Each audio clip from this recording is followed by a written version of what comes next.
جہاں آپ نے بیگم کو نہیں فلانی ہے وہ کہہ کے بلانا ہے تو آپ اسے بیگم، بیوی، محبوبہ، حبیبہ، کوئی سی پیارا سا نام دے دو۔ دوستوں میں دیکھو نا آپ نے اکثر، اوے فلانی دیا گل سن۔ انسان کچھ رشتوں کے سامنے مجبور نہیں ہوتا، لیکن وہاں اس کی اپنی حقیقت کا علم ہوتا ہے۔ مشرک کا، بدعقیدہ کا، اس کا اخلاقی معاملہ اہل ایمان سے کچھ بہتر ہوتا ہے۔ اگر دل میں کوئی کھٹکا ہو، آپ کا ضمیر آپ کو کہے کہ یہ آپ کام ٹھیک نہیں کر رہے تو اس سے رک جائیے۔ انسان جب گناہ کرتا ہے نکتت فی قلبہ نکتۃ سوداء، بلیک ڈاٹ لگتا ہے۔ اگر گناہ ہو گیا ہے اس کے فوراً بعد نیکی کر لو، نیکی کرنے سے اللہ گناہ معاف کر دے گا۔ اصل نیکی یہ اچھا اخلاق ہے کہ نبی صلی اللہ علیہ وسلم کی وفات کے بعد 4 کے علاوہ سارے مرتد ہو گئے تھے۔ یہ قرآن تو صحابہ نے تبدیل کر دیا تھا۔ السلام علیکم ورحمۃ اللہ وبرکاتہ۔ ان الحمد للہ نحمده ونستعینه ونستغفره ونعوذ باللہ من شرور انفسنا ومن سیئات اعمالنا من يهده الله فلا مضل له ومن يضلل فلا هادي له اشهد ان لا اله الا الله وحده لا شريك له واشهد ان محمدا عبده ورسوله اما بعد۔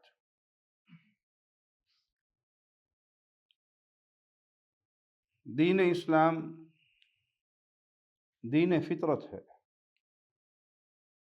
جو انسانوں کے حقوق کا خیال رکھتا ہے، باہمی تعلقات کا خیال رکھتا ہے۔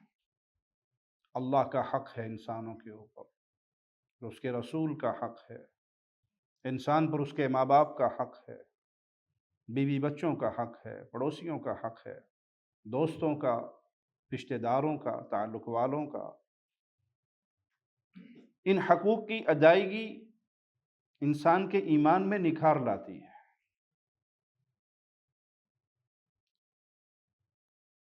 انسان کا با اخلاق ہونا یہ اس کے مومن ہونے کی، اللہ کے محبوب ہونے کی نشانی ہے۔ ایمان کی سلامتی کے بعد، عقیدے کی سلامتی کے بعد، اور اس کو رسول اللہ صلی اللہ علیہ وسلم نے نیکی قرار دیا۔ قیامت کے حوالے سے آپ نے اپنے صحابہ کو خوشخبری بھی یہی سنائی کہ تم میں میرا سب سے قریبی وہ ہوگا جس کا اخلاق سب سے اچھا ہوگا۔ حسن خلق، کہیں انسان مجبور ہو کے اچھے اخلاق کو اپنانے کی کوشش بھی کرتا ہے۔ آفیسر سے بات کر رہی ہے تو لازمی بات ہے بڑا اچھے انداز میں، کیونکہ آفیسر ہے۔ کاروبار پہ، دکان پہ، کیش پہ بیٹھا ہے تو لازمی بات ہے گاہک کے ساتھ بڑے اچھے انداز سے، جس کی ایک مجبوری ہے۔ لیکن ماں باپ، بیوی بچے، اپنے سے چھوٹے درجے کے، ان کے ساتھ جب انسان گفتگو کرے گا، اب یہاں کوئی مجبوری نہیں ہے، یہاں اس کی اصلیت کا علم ہوگا کہ اصلاً یہ با اخلاق ہے، یہ بد اخلاق ہے، اصلاً یہ نیکی پہ چلنے والا ہے یا برائی کا راستہ اختیار کرنے والا ہے۔ کیوں کہیں انسان مجبوراً اپنے آپ کو پالش کر کے اچھے انداز میں گفتگو کر لیتا ہے، لیکن جہاں ایسی کوئی مجبوری نہ ہو وہاں اس کی حقیقت کا علم ہوتا ہے۔ اور مومن ہمیشہ اپنے ہر معاملے میں بڑا با اخلاق۔ امام احمد بن حنبل رحمہ اللہ اپنی زوجہ کا ذکر کرتے ہوئے فرماتے ہیں کہ کئی سال ہم اکٹھے رہے، ہمارے درمیان کبھی کوئی لڑائی نہیں ہوئی، جھگڑا نہیں ہوا۔ شاگردوں نے کہا بڑی عجیب بات ہے، میاں بیوی ہوں اور جھگڑا نہ ہو۔ ہمارے پنجابی میں کہتے ہیں جب پانڈے ہوں تو کھڑک دینا۔ کہا نہیں، یہ معاملہ نہیں ہے، اگر کبھی مجھے غصہ آیا تو وہ منا لیتی تھی، اور اگر کبھی وہ ناراض ہوتی تو میں منا لیتا تھا۔ تو انسان کچھ رشتوں کے سامنے مجبور نہیں ہوتا، لیکن وہاں اس کی اپنی حقیقت کا علم ہوتا ہے۔ پیارے حبیب صلی اللہ علیہ وسلم فرماتے ہیں البر حسن الخلق، اصل نیکی یہ اچھا اخلاق ہے. بندہ نیک ہے، عقیدہ درست ہے، ایمان درست ہے، اس کے بعد پھر اس کی نیکی کو تلاش کیا جائے گا تو اس کے اخلاق کو دیکھا جائے گا. وَالْإِثْمُ مَا حَاكَ فِي نَفْسِكَ، گناہ کیا ہے؟ نیکی تو ہوگی، اچھا اخلاق. گناہ کیا ہے؟ جو آپ کے دل میں کھٹکے اور آپ کو یہ پسند نہ ہو کہ لوگوں کو اس کی خبر ہو جائے. آپ کا دل، ضمیر ہے نا، ضمیر آواز دیتا ہے. جب انسان فطرت سلیم پہ ہو، گناہوں کا عادی ہو کر دل سیاہ نہ ہو چکا ہو، فطرت سلیم پر ہو، تو غلط کام کرتے ہوئے ایک دفعہ اندر سے آواز ضرور آتی ہے، نہ کر، غلط ہے. اور انسان پھر چھپنے کی کوشش کرتا ہے، کوئی دیکھے نہ.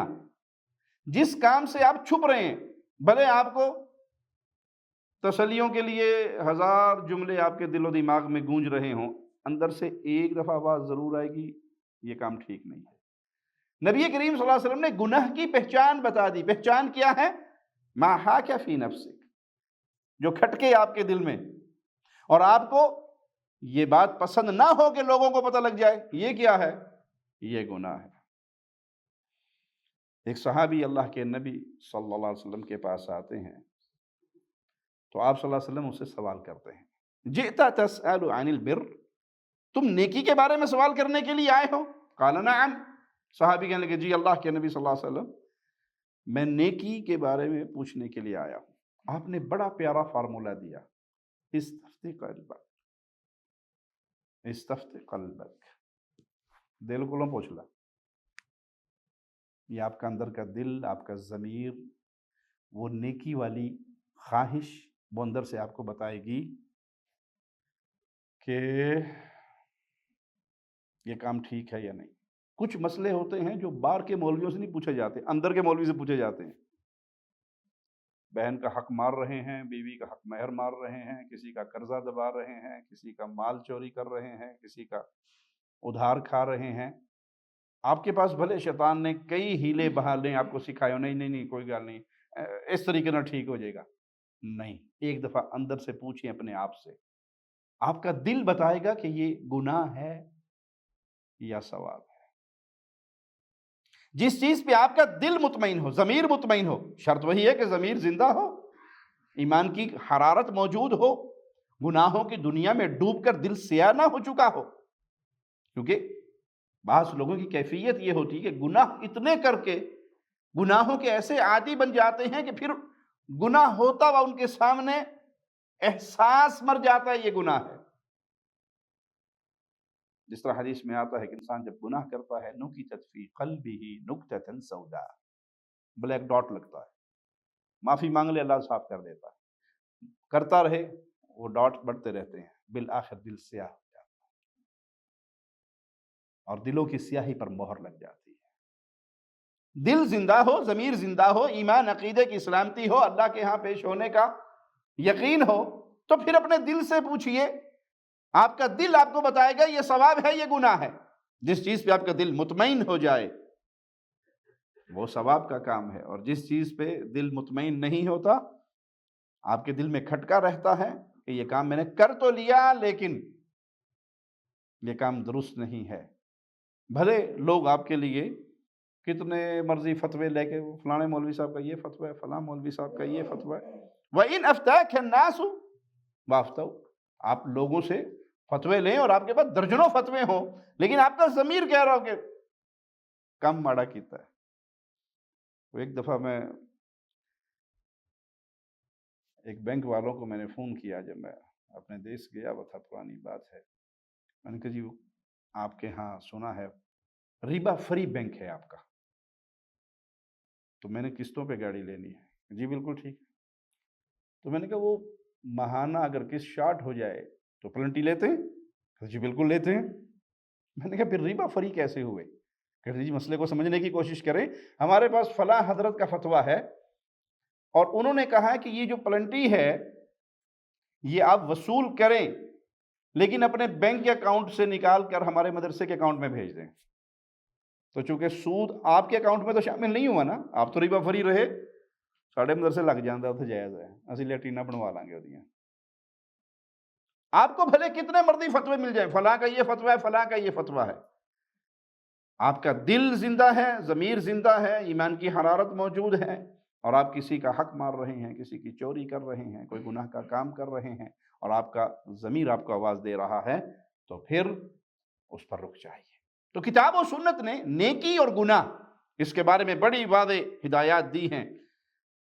بعض دفعہ کچھ مسائل ایسے بھی ہوتے ہیں کہ جس پر انسان جائز و ناجائز کا فیصلہ نہیں کر پاتا، تو انسان اپنے ضمیر کی آواز سنتا ہے، اپنے دل کی آواز سنتا ہے، اور وہاں دیکھیں جی اس نے میرے سے ادھار لیا تھا تو وہ ادھار اتنے عرصے تک نہیں دیا، اب میری زکوٰۃ نکل رہی ہے تو اس کو دیے بغیر میں یہیں سے مائنس کر کے اپنے وہ ادھار والے کاٹ لوں۔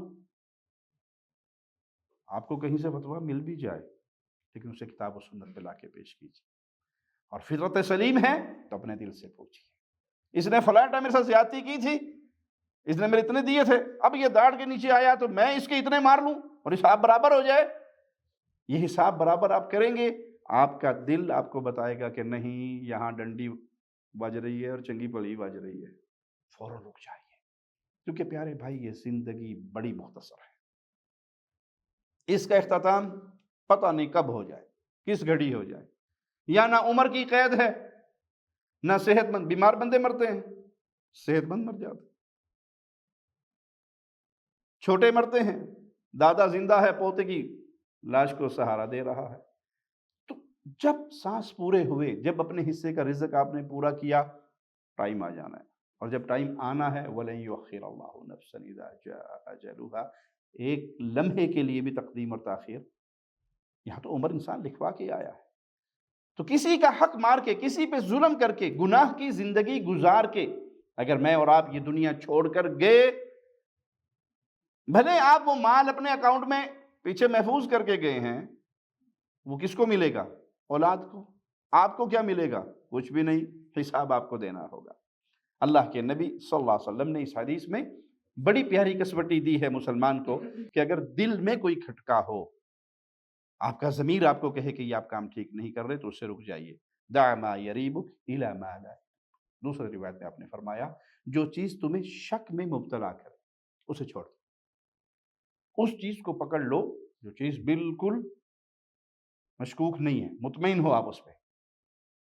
آپ ایک ایسے جنرل اسٹور پہ کام کرتے ہو جہاں آپ کو حلال کے ساتھ حرام چیز بیچنی پڑتی ہے، اب بھلے آپ کو کوئی مطمئن نہیں، آپ تو یہ کام نہیں کر رہے نا، آپ تو یہ کر رہے ہو، آپ اس نظام کا حصہ ہو۔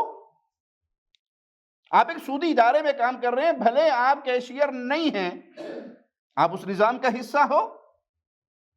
آپ ایک بدکاری کے اڈے پر بیٹھے ہیں، صرف کارڈ دینے کے لیے، روم دینے کے لیے، خود نہیں جاتے، خود آپ کے ہاتھ میں تسبیح ہے اور آپ 5 وقت کے نمازی ہو، آپ اس نظام کا حصہ ہو۔ تو مسلمان کبھی بھی گناہ کے کام میں اس کا حصہ نہیں بنتا۔ تو جو چیز انسان کو شک میں مبتلا کرے، اللہ کے پیارے حبیب صلی اللہ علیہ وسلم نے اس سے بھی منع فرما دیا کہ مشکوک چیز کو چھوڑ دو، اس چیز کو پکڑ لو جس پہ آپ کو 100% یقین ہے کہ یہ کام بالکل درست ہے۔ تو اس حدیث میں اللہ کے پیارے حبیب صلی اللہ علیہ وسلم نے حسن اخلاق کی بھی تعلیم دی اور اس کو نیکی قرار دیا، اور اس کو اسلام میں بڑی اہمیت ہے، یہ افضل اعمال میں سے ہے۔ مسلمانوں کو اس پہ تلقین بھی بڑی کی گئی۔ پیارے نبی صلی اللہ علیہ وسلم کی شان بھی اللہ مالک نے اسی انداز میں بیان کی، وَإِنَّكَ لَعَلَىٰ خُلُقٍ عَظِيمٍ۔ اے محمد صلی اللہ علیہ وسلم آپ اعلیٰ ترین اخلاقی اقدار پہ فائز ہیں، آپ سے بڑھ کر با اخلاق اور کوئی نہیں۔ بدو آپ کے گلے میں پڑی ہوئی چادر کو کھینچتا ہے جس سے آپ کو تکلیف ہوتی ہے، لیکن جب چہرہ مبارک اس کی طرف کر رہے ہوتے ہیں تو چہرے پہ مسکراہٹ ہوتی ہے۔ یہ اعلیٰ ترین اخلاق ہے۔ آپ کے ماننے والوں کو بھی یہی تعلیم ہے۔ پیارے نبی صلی اللہ علیہ وسلم نے اپنی بعثت کا مقصد بیان کرتے ہوئے فرمایا انما بعثت لاتمم مکارم الاخلاق، اللہ نے مجھے بھیجا ہے اعلیٰ اور اچھی اخلاق کی تکمیل کے لیے۔ ظلم کرنے والوں نے ظلم کیے، زیادتی کرنے والوں نے زیادتی کی، حالانکہ پیارے نبی صلی اللہ علیہ وسلم انہیں جہنم سے نکالنا چاہتے تھے، جہنم سے بچانا چاہتے تھے۔ قولوا لا الہ الا اللہ کی دعوت دی اہل مکہ کے سامنے کہ یہ پتھر کی مورتی ہیں، یہ لات و منات و یہ عزا، ان کی پوجا خالق کو چھوڑ کر فائدہ کس کا تھا؟ انہی کا۔ آپ نے مثال بھی بیان کی کہ میری مثال ایسے ہے جیسے کسی نے آگ جلائی، اس میں پروانے گرنے لگے، اب وہ اپنے ہاتھوں سے پروانوں کو روک رہا ہے، لیکن پروانے اس پہ غالب آ رہے ہیں اور آگ میں گر رہے ہیں، روشنی پہ آ رہے ہیں، پروانے گر رہے ہیں۔ میں تمہارے پشتوں سے پکڑ کے تمہیں جہنم سے بچاتا ہوں، کھینچتا ہوں، نکالتا ہوں، تم دامن چھڑا چھڑا کے پھر جہنم میں گرتے ہو۔ اتنے پیارے حبیب، اتنی محبت کرنے والے، ان کو جہنم سے بچانا ہے اور آپ کی دعوت کے بدلے میں آپ پر ظلم ہو رہا ہے، چچا مار رہا ہے، قریشی ظلم کر رہے ہیں، شیب ابی طالب میں بند ہو رہے ہیں، سب کچھ برداشت کر رہے ہیں۔ اور جب فاتح ہو کر مکے میں داخل ہوئے، اب وہ سامنے سارے کھڑے ہیں، ایک ایک بات ان کو بھی یاد ہے ہم نے کیا کی، اور نبی صلی اللہ علیہ وسلم کو بھی۔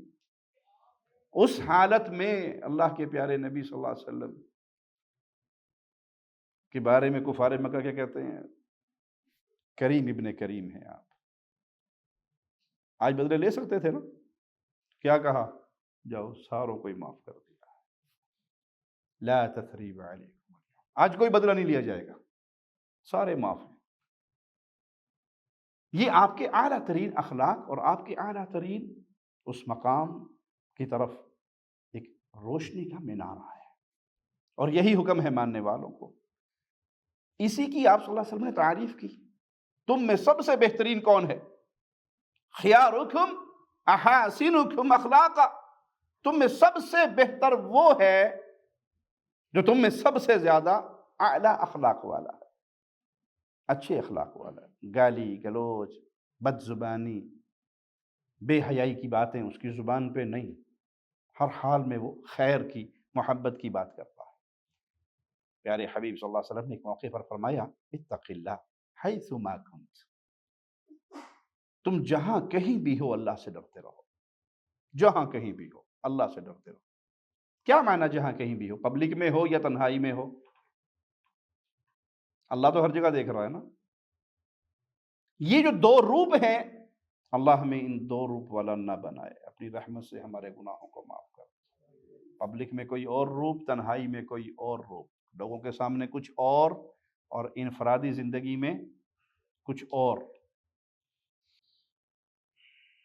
یہ بڑا ہی بد نصیب انسان ہے، اس کے بارے میں اتنی شدید وعید ہے کہ تہامہ پہاڑوں جیسی یہ نیکیاں لے کے قیامت کے دن آئے گا، لوگوں کے سامنے بڑا متقی پرہیزگار حاجی صاحب، شاہ صاحب، مولوی صاحب، اور تنہائی ہوتے ہی اللہ کی حدود کو پامال کرنے والا، توڑنے والا۔ تنہائی میں کنڈی لگا لی، اب کوئی بھی نہیں دیکھ رہا، اور یہ بھول گیا کہ وہ دیکھ رہا ہے، اس کی وہ ساری نیکیاں مٹی کے ذرات بنا کے اڑا دی جائیں گی۔ تو بڑی پیاری نصیحت رسول اللہ صلی اللہ علیہ وسلم کی، اللہ سے ڈرو جہاں کہیں بھی ہو۔ جب بھی انسان کسی بھی معاملے میں گناہ کی کوئی بات اس کے دل و دماغ میں آئے اور ساتھ یہ بات آ جائے کہ اللہ دیکھ رہا ہے، نتیجہ کیا نکلے گا؟ وہیں پہ بریک لگ جائے گی۔ وہ جو غار میں 3 پھنسے تھے، پتھر آ کے لگ گیا تھا، ان میں سے ایک کا قصہ کیا تھا؟ اپنی کزن سے محبت تھی، غیر شرعی محبت، اس کو دلیل نہیں بنایا جا سکتا۔ اس کے پیار میں مجنون تھا، اور وہ کسی وقت اس پر حاجت لے کر پیش ہوئی کہ مجھے کچھ پیسے چاہیے، مجھے میری ضرورت پوری کرنے دے، میں تیری پوری کر دیتا ہوں۔ اور وہ مجبور ہو کر جب اس کے پاس آئی، کوئی نہیں ہے، تنہا ہے دونوں، اس کی زبان سے ایک ہی جملہ، اتق اللہ، اللہ سے ڈر جا۔ اور وہ بھی ایسا سچا ڈرا کہ وہاں کوئی نہیں ہے، تنہا ہے، کوئی دیکھنے والا نہیں ہے، پورا اسے قبضہ حاصل ہے، لیکن اللہ کا ڈر دل میں داخل ہوا، پیسے بھی دے دیے اور اسے بھی بھگا دیا۔ میں اللہ سے ڈر گیا ہوں، اللہ مجھے معاف کرے اور چلی جاؤ۔ اس عمل کو پیش کر رہا ہے کہ اللہ تیرے لیے میں نے وہ گناہ چھوڑا تھا، میں ڈر گیا تھا تجھ سے۔ یہ ہے سچا خوف۔ تو جہاں کہیں زندگی کے موڑ پر ہو، وہاں پر اللہ سے ڈر جائیے۔ اگر شیطان گناہ کروا بھی دے تو پیارے حبیب صلی اللہ علیہ وسلم اس کا فارمولہ کیا دے رہے ہیں اس گناہ سے بچنے کا، کہ اگر گناہ ہو گیا ہے اس کے فوراً بعد نیکی کر لو، نیکی کرنے سے اللہ گناہ معاف کر دے گا۔ نیکی کر لو، نیکی کرنے سے اللہ اس گناہ کو معاف کر دے گا۔ ہاں اگر وہ گناہ حقوق العباد میں سے ہے، کسی کا مال، کسی کی چوری، کسی کا قرض، کسی کی عزت، کسی کی غیبت، کسی کی چغلی، کسی کو گال، پھر اس سے معافی مانگو، پھر اسے بھی راضی کرنا ضروری ہے، اللہ سے معافی مانگنا بھی ضروری ہے۔ وَخَالِقِ النَّاسَ بِخُلُقٍ حَسَنٍ، لوگوں سے جب معاملہ کرو، لوگوں سے جب ملو تو ان کے ساتھ حسن معاملہ کرو۔ بہترین آپ کا مومن بھائی ہے، وہ اس کے زیادہ حقدار ہے۔ یہ عمل معمولی عمل نہیں ہے، بظاہر دیکھنے میں ایک چھوٹی سی بات ہے، لیکن یہ اچھا اخلاق، اچھے انداز میں بھائیوں سے ملنا، اچھے انداز میں گفتگو کرنا، اس کے بارے میں خوشخبری کیا سناتے ہیں پیارے نبی صلی اللہ علیہ وسلم؟ ما شیء اثقل فی میزان المؤمن یوم القیامہ من خلق حسن۔ قیامت کے دن جب ترازو لگے گا، یہ بات مومن کی ہو رہی ہے، عقیدے کی درستگی کے بعد اگر وہ شرک کرنے والا ہے، غیر اللہ کی عبادت کرنے والا ہے، قبروں کا طواف کرنے والا ہے، قبروں پہ سجدے کرنے والا ہے، غیر اللہ کو پکارنے والا ہے، غیر اللہ کو مشکل کشا حاجت روا سمجھنے والا ہے، اگر وہ پیروں کی تعویذوں، گنڈوں، دھاگوں پہ بھروسہ کرنے والا ہے، اگر وہ شرک میں ڈوب گیا پھر تو گیا۔ اسی لیے آپ دیکھیں گے کہ مشرک کا، بدعقیدہ کا، اس کا اخلاقی معاملہ اہل ایمان سے کچھ بہتر ہوتا ہے۔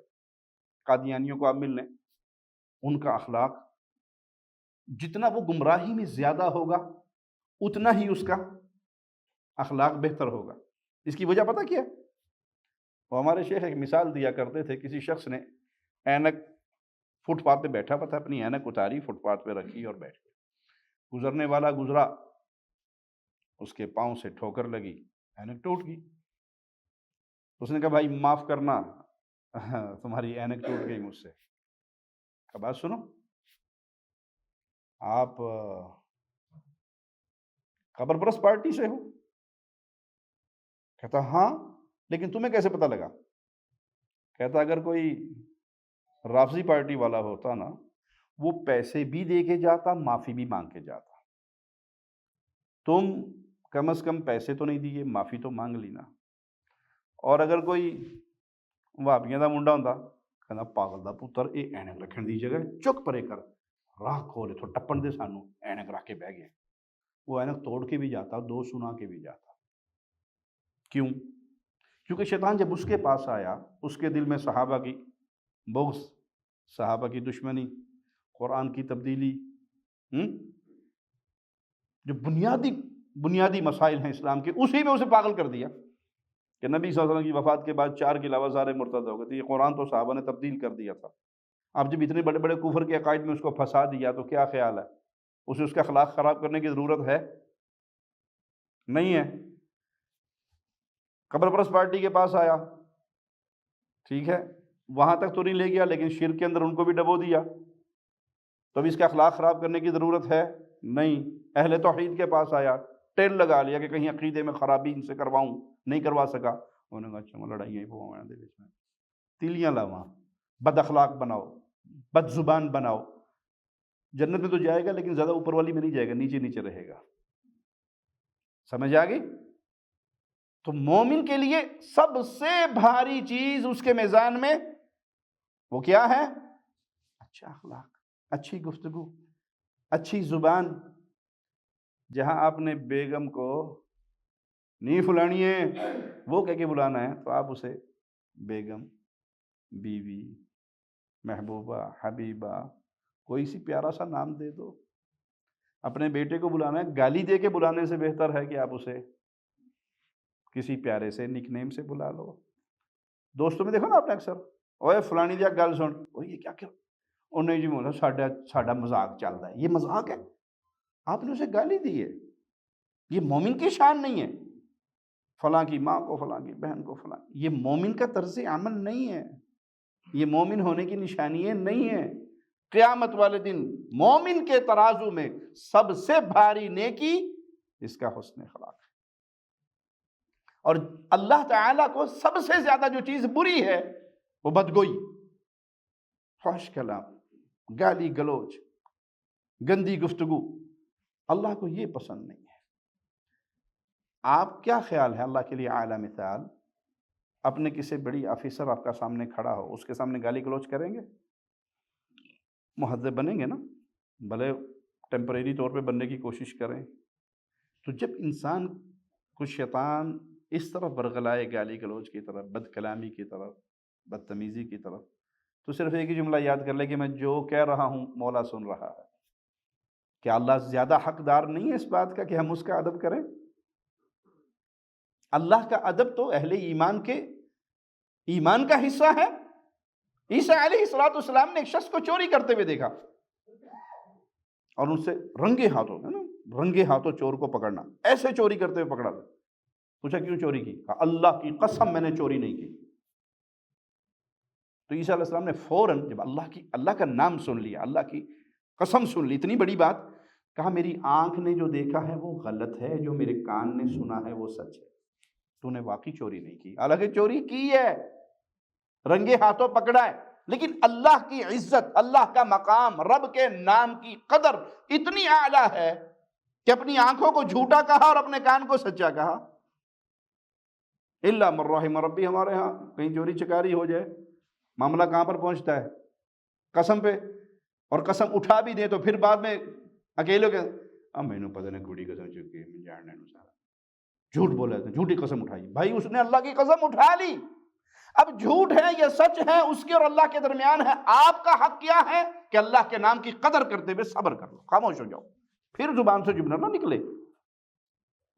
جب آپ نے قسم تک معاملہ لے گئے اور اس آپ کے ساتھی نے قسم اٹھا لی کہ اللہ کی قسم میں نے یہ چوری نہیں کی، یا اللہ کی قسم میں نے یہ کام نہیں کیا، اب آپ کا کوئی حق نہیں کہ آپ اسے کہیں کہ مجھے پتا ہے کیا اسی نے ہے، بس ایویں شیویں کسی نے قسم اٹھائی ہے۔ آپ پر لازم ہے کہ اس کی قسم کا اعتبار کریں۔ یہ تو بھائی بہت اچھا ہے جو اللہ کی قسم اٹھا رہا ہے، آج کل تو یہ فیصلے کرنے کے لیے اہل شرک کے دروازے پر، اور شرک اتنا ڈوب چکا ہے، دلوں کے اندر بھر چکا ہے۔ آپ چور سے کہیں کہ چوری کی تھی نہیں کی تھی، مسجد میں آؤ قسم اٹھاؤ، وہ کہے گا جناب 100 دفعہ پوری مسجد ہی اٹھوا لو، آپ قسم کی بات کرتے ہیں۔ اچھا ان کو بابا جی کے مزار پہ آ کر بابا جی کے دربار کی کنڈی کھول دو، نہیں میرے بچے مار دے گا پیر، میں تو اس کے دل میں وہ اللہ کا ڈر نہیں ہے جو اس مردے کا ڈر ہے، وہ مردہ جس کی اپنی زندگی بھی اپنی نہیں تھی، جو نہ اپنی مرضی سے پیدا ہوا نہ اپنی مرضی سے فوت ہوا، جس کی بے بسی اور بے کسی کا یہ حال تھا کہ زندوں نے اس کے کپڑوں کو کینچیوں سے کاٹ کے اتارا، اس کی طہارت کروائی۔ اس میں کوئی اختیار ہوتا تو یہ اپنی شرمگاہوں کو کسی اور کو ٹچ کرنے دیتا، یہ کسی کے کندھے پہ سوار ہو کے جاتا؟ زندہ خالق و مالک کو چھوڑ کر تم کہاں ڈھیریوں پہ گر گئے؟ آج تو اکثریت قبروں پہ آ کے قسمیں اٹھاتی ہے، مسجد میں آ کر جھوٹ بولنا ان کے لیے آسان ہے، لیکن قبر پہ، پیر پہ، مزار پہ، باپا پہ بلاؤ تو وہاں کہیں گے جی نہیں 11ویں کا دودھ اگر پیر عبد القادر جیلانی کو نہ دیا ساڑی مجھ ہی مار چھڑے گا۔ وہ مجھ مارنے کے قابل ہوتا تو خود اپنے آپ کو موت سے نہ بچا لیتے۔ تو پیارے بھائی، اللہ کی عزت کو پہچانیے اور اپنے اخلاق کو بہتر کیجئے کہ یہ قیامت کے دن ترازو لگے گا تو بہت وزنی چیز ہوگی۔ اور پیارے نبی صلی اللہ علیہ وسلم نے ایک بڑی پیاری خوشخبری دی، وَإِنَّ صَاحِبَ حُسْنِ الْخُلُقِ، جو بہتر اخلاق والا انسان ہے، یہ با اخلاق ہونا، با ادب ہونا، زبان کا اچھا استعمال کرنے والا ہونا، یہ کہاں پہنچ جائے گا؟ اللہ تعالیٰ اس کو روزے دار اور قیام کرنے والے کے مقام پر پہنچا دیتا ہے۔ اس لیے ایک حدیث میں آتا ہے نا، 2 عورتوں کا ذکر، ایک عورت بڑی نوافل پڑھنے والی، روزے، ذکر اذکار، صدقہ خیرات، تہجد، اور ساتھ یہ کہا بیان کرنے والے نے کہ اللہ کے وسلم پڑوسی بڑے تنگ ہیں اس سے، پڑوسی بہت تنگ ہے، کہا اس کو جاؤ جہنم کی خوشخبری سناؤ، او کما قال علیہ الصلوۃ والسلام۔ دوسری اور کا ذکر ہوا کہ فرض کام کرتی ہے، کوئی لمبے چوڑے نفل نوافل نہیں ہے، پڑوسی بڑے خوش ہیں، اپنی زبان کو بڑا کنٹرول رکھتی ہے، کہا جاؤ جنت کی خوشخبری سنا دو۔ تو ایک شخص صیام و قیام والا ہے، نمازی اور پرہیزگار ہے نوافل میں، اور ایک اخلاق میں بڑا اعلیٰ مقام پر ہے، تو یہ نیکی اس کو پابند صوم و صلات کے ساتھ درجے میں اکٹھا کر دے گی۔ تو یہ زبان ہے پیارے بھائی، جیسے اس کو آپ عادت ڈالو گے ویسے ہی اس کی عادت پڑ جائے گی۔ دیکھو نا، بعض بچپن سے تربیت اصل میں بچپن سے ہوتی ہے۔ بچپن میں بچہ چھوٹا ہے تو کئی بے علم، شریعت کے علم سے محروم بیچارے، وہ اپنے بچے کو یا تو گالیاں خود سکھاتے ہیں، یا بچہ گلی محلے سے گالی سیکھ کے آ جائے تو اس پہ ٹھٹھے مار مار کے ہنستے ہیں۔ بڑا ہی پیارا لگتا ہے گال کاٹ دے ہوئے۔ آپ خوش ہو رہے ہیں کہ بچے نے گالی نکالنے میں مہارت کی ہے، سیکھ لی ہے، توتلی زبان میں گالی نکال رہا ہے، آپ کو اچھا لگ رہا ہے۔ نہیں پیارے بھائی، اس کی تربیت ہو رہی ہے۔ بچپن میں بچہ ڈانس کرنا سیکھ رہا ہے، کوئی گانے یاد کر رہا ہے، آپ سمجھ رہے ہیں کہ وہاں بڑے سیدھی لائن پہ جا رہا ہے، یہیں سے ٹریک اس کا چینج ہو گیا۔ پھر یہ ٹریک بڑا ہو کر کیا ہوتا ہے؟ وہ کتے پالتا ہے۔ جب انسان ٹرین انڈیا پاکستان میں چلتی ہے نا، کانٹا بدلنا کہتے ہیں جی۔ ٹرین آ رہی ہو تو جانا فیصل آباد ہے، لاہور والا ادھر، تو کانٹا بدلتے ہیں نا، اب ادھر چڑھ گئی۔ پیارے بھائی، یہ تربیت ہے ابتدا میں میرا اور آپ کا گھر۔ اگر ہم نے بچوں کا کانٹا بچپن سے ہی بدل دیا اور انہیں بے حیائی اور بدکاری اور گناہ اور غلط صحبت میں ڈال دیا تو کیا خیال ہے پھر کیا ہوگا؟ پھر وہی ہوگا جو اولادوں میں الا من رحم ربی ہمارے گھروں کا حال۔ اس لیے اچھے اخلاق کو سیکھیے اور اپنے بچوں کو ابتدا ہی سے، اس لیے حدیث میں آتا ہے کہ جو بچہ ابھی بولنے کی عمر سٹارٹ ہوتی ہے اور ماں باپ اس کو سب سے پہلا جملہ کیا سکھاتے ہیں؟ اللہ ربی لا اشرک بہ شیئا۔ اللہ ان دونوں ماں باپ سے اتنا خوش ہوتا ہے۔ کیا سکھایا انہوں نے؟ توحید سب سے پہلے میرے بچے کو سکھائی۔ کوئی گالی نہیں، کوئی گلوچ نہیں، 1 2 3 4 5 نہیں، اے ایپل نہیں، اللہ ربی لا اشرک بہ شیئا، اللہ میرا رب ہے اور میں بچپن سے اس بات کے اقرار کر رہا ہوں کہ میں نے رب کا شریک نہیں کسی کو بنانا۔ یہ توحید پہ تربیت ہوئی اس بچے کی، اللہ ایسے ماں باپ سے راضی ہو جاتا ہے۔ تو یہ اچھا اخلاق جب میں اپنی بیوی کے ساتھ، اپنے بچوں کے ساتھ، اپنے گھر میں اس کو اپناؤں گا تو میرے گھر کے بچوں کی تربیت ہوگی۔ گھر درست ہوں گے تو معاشرہ درست ہوگا۔ اور جب میں ہی اس کو اپنے آپ کو بد کلامی پہ اتار لوں گا تو نتیجہ کیا نکلے گا؟ آگے اولاد کی تربیت اور معاشرے کی خرابی اسی میں ہوگی۔ پیارے نبی صلی اللہ علیہ وسلم سے سوال ہوا، ابو ہریرہ فرماتے ہیں، اے اللہ کے نبی صلی اللہ علیہ وسلم، زیادہ تر لوگوں کو کون سی نیکی جنت میں لے جائے گی؟ تو آپ صلی اللہ علیہ وسلم نے فرمایا، تقوی اللہ و حسن الخلق۔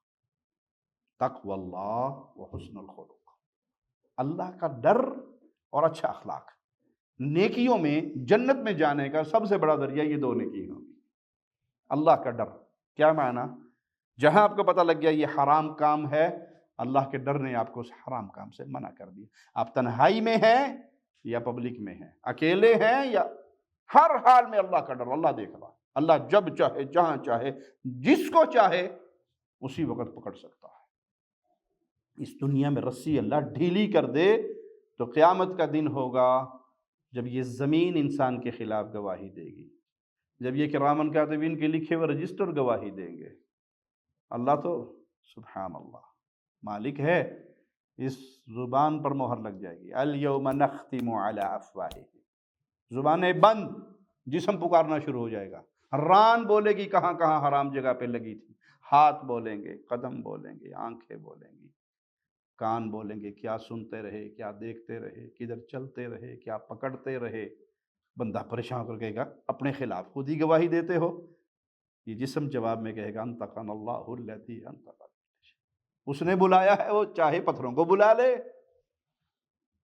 تو اللہ کا خوف یہ بہت بڑی نیکی ہے کہ انسان اللہ کے ڈر سے، کوئی کہہ دے نا کسی کو اتق اللہ تو فوراً جواب میں کیا کرے، اللہم اجعلنا من المتقین، اللہ ہمیں پرہیزگاروں میں شامل فرما۔ یہ نہ کہیں کہ تو نے مجھے کیوں کہا ہے، یہ میں کوئی چور ہوں، میں ڈاکو ہوں۔ ہر حال میں ہمیں اللہ سے ڈرنے کی ضرورت ہے۔ اللہ سے ڈریے اور نیک اخلاق اپنائیے، یہ دو چیزیں انسان کو جنت میں لے جائیں گی۔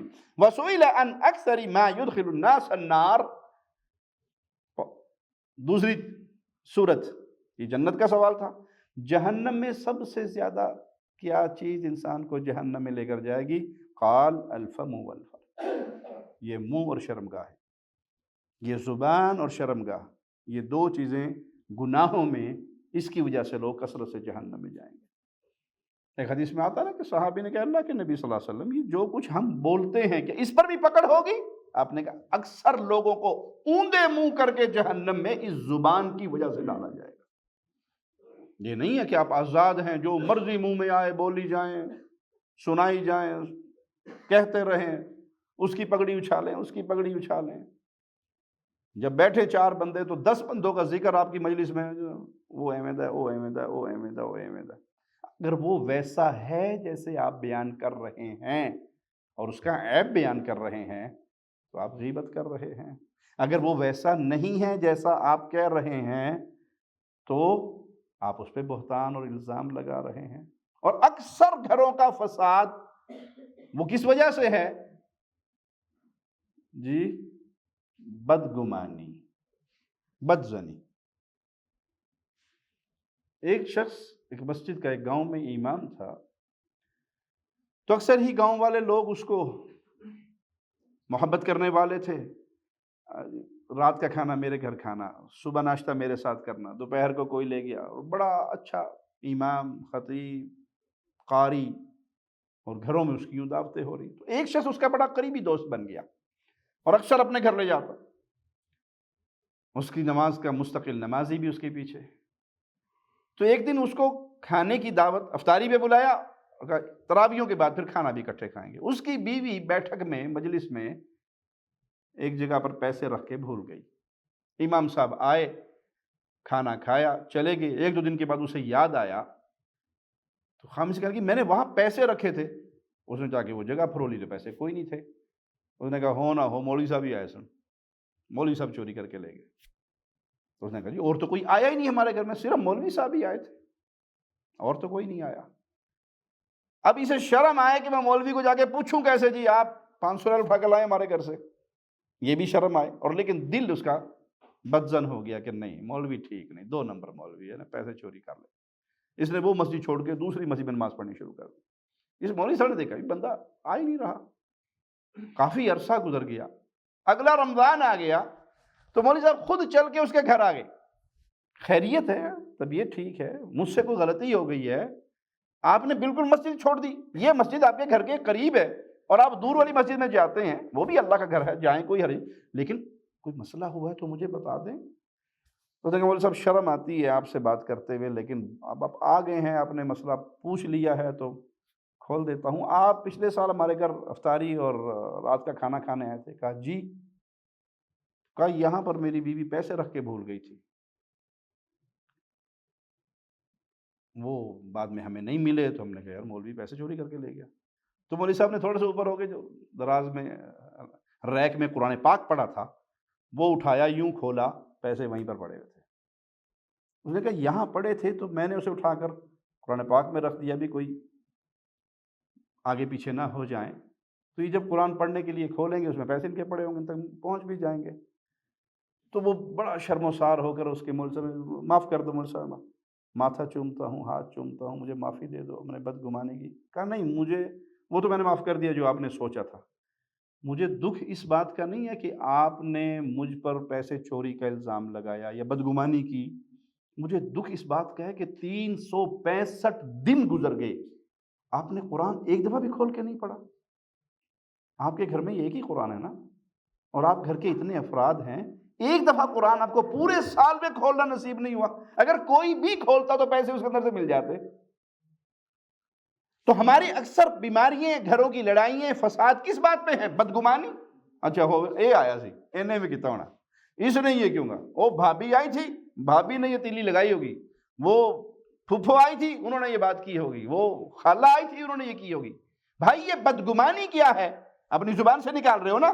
رسول اللہ صلی اللہ علیہ وسلم فرما رہے ہیں کہ جہنم میں لے جانے والی برائیوں میں جو گناہ سبب بنیں گے سب سے بڑا اس میں کیا ہے؟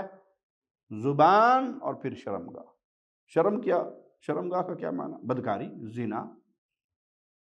اور جہاں اسلام کے قانون توڑے جائیں گے وہاں زنا عام ہوگا، بدکاری عام ہوگی۔ آپ اچھے بھلے دیندار گھرانوں میں چیک کر لیں، پردے کا نظام آپ کو نہیں ملے گا۔